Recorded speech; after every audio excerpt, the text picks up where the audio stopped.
war between humans and monsters has lasted for several years. Humans have built high walls to defend against the attacks of monsters. Raleigh is a wall builder, engaged in this high-risk profession. He has to work at heights every day. But Raleigh is not afraid at all. Just after Raleigh got off work this day, he saw the news report that the high wall in Sydney was destroyed by monsters, which means that the efforts of the workers over the years have all been in vain. Just then, the human commander-in-chief suddenly came here. He found Raleigh and asked him to return to the combat department to fight against the monsters. It turned out that Raleigh used to be a mecha warrior pilot. In a mission 5 years ago, his twin brother unfortunately died. In grief, he chose to stay away from the battlefield. But now the Earth is about to be destroyed by monsters. He can't just stand by and do nothing. The group immediately rushed to the combat base in Hong Kong. The male protagonist walked into the base and saw the only four remaining mechas in the world, namely China's Crimson Typhoon, Russia's Cherno Alpha, Australia's Striker Eureka, and the male protagonist's former combat partner,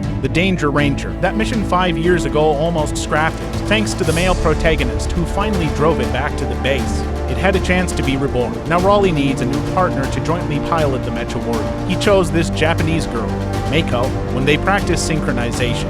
The monsters began to attack the Earth. The situation was urgent and only other Mecha Warriors could be sent to fight first. As the strongest combat force on Earth, these huge Mecha Warriors are as tall as mountains. Crimson Typhoon carefully observed the surroundings. The monster suddenly attacked from the sea and attacked Crimson Typhoon with its tail. Crimson Typhoon quickly got up, extended its mechanical arm, and the knife technique on it rotated rapidly. Crimson Typhoon charged forward and counterattacked the monster frantically. The monster grabbed Crimson Typhoon's arm in reverse and began to wrestle with Crimson Typhoon. Crimson Typhoon jumped high, jumped behind the monster, and threw it out. Then Cherno Alpha delivered a heavy elbow strike. The monster counterattacked with its tail. Then the monster suddenly raised its tail and pierced the cockpit of Crimson Typhoon in one go. Crimson Typhoon sacrificed. Alpha intended to avenge his teammate. The monster opened its mouth and sprayed acid to attack Alpha. Just then, a second monster suddenly appeared and destroyed Alpha with one strike. At this time, Striker Eureka came to support and attacked the monster frantically.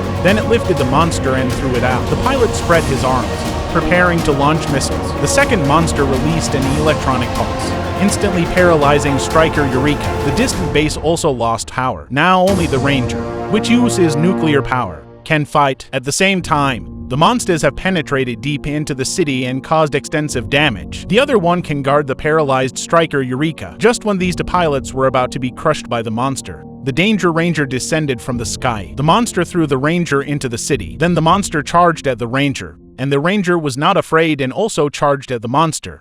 The Danger Ranger leapt high and delivered a powerful punch to the monster's head. Then, the Danger Ranger grabbed the monster's head and hit it multiple times. The monster got up, grabbed a crane tower, and hit the Danger Ranger on the head. The Danger Ranger was no pushover. He picked up two containers and threw them at the monster. Subsequently, the Danger Ranger activated the cannon and continuously attacked the monster's abdomen. Eventually, due to severe injuries, the monster collapsed. Although one monster was defeated, there was still another one causing havoc in the city. The Danger Ranger grabbed a cargo ship and dealt a heavy blow to the monster. The monster was somewhat stunned. Then the Danger Ranger attacked the monster multiple times. The monster retaliated with its tail. When the Danger Ranger got up, the monster hid behind a building and suddenly attacked the Danger Ranger by surprise. The Danger Ranger reacted promptly and delivered an uppercut to the monster. Then the monster sprayed acidic mucus at the Danger Ranger, but the Danger Ranger nimbly dodged it. Then the Danger Ranger grabbed the monster's head and tore off its tongue. The monster,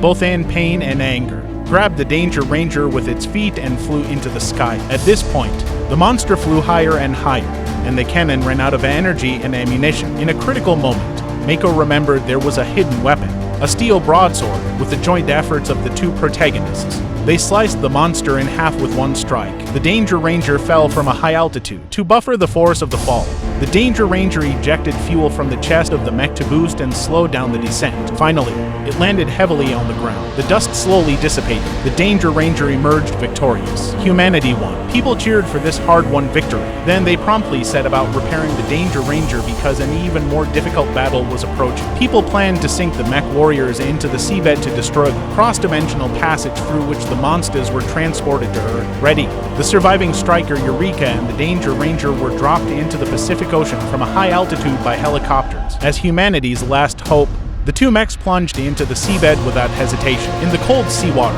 the monsters were waiting for an opportunity to attack. When they reached near the entrance, a monster appeared. It was the first ever Category 5 monster, the Toxic Widow. Striker Eureka immediately prepared for battle, but the monster seized the initiative and attacked Striker Eureka with its tail, directly sending Striker Eureka flying. The Danger Ranger took out the broadsword and prepared to counterattack. Suddenly, another monster appeared behind and tore off its right arm. Then the monster attacked the Danger Ranger again. The Danger Ranger's left arm quickly took out the broadsword and pierced through the monster's head. The monster pushed the Danger Ranger away. At this point, the Danger Ranger was severely injured. The other monster wanted to take the opportunity to finish off the Danger Ranger. At the moment of life and death, the Danger Ranger summoned all its strength and lifted the broadsword, slicing the monster in half. Meanwhile, the Toxic Widow pounced on Striker Eureka and wrestled with it. Striker Eureka stood up, slit the monster's neck with one stroke, thrust the sword into the monster's heart, and then gave it a kick. The Toxic Widow was enraged and summoned other monsters for support. The Danger Ranger,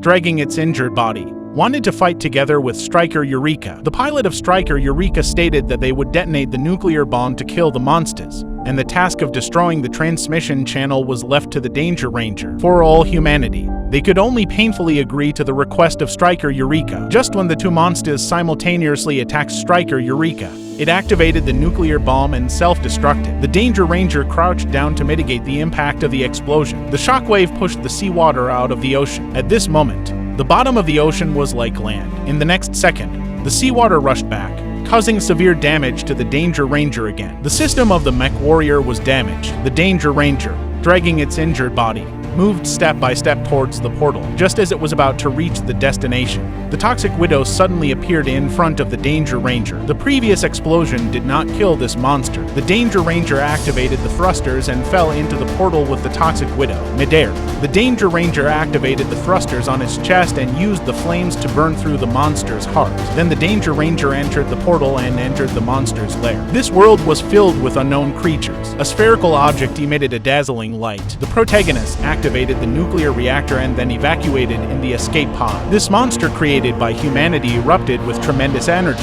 destroying the alien world and also blowing up the link between the two worlds. It also declared the end of the war between humanity and the monsters. Humanity won the final victory. Humanity announced the good news of victory. At this time, people all over the world were cheering. On this blue planet, life has never lost the courage to resist. At the end of the story, the surviving male and female protagonists hugged each other. The lives on this blue planet have never lost the courage to fight back. The movie Pacific Rim concludes, "The anthem of humanity is the anthem of courage, and the greatness of humanity lies in the greatness of courage." If you like this film commentary, please subscribe to my channel. See you in the next movie.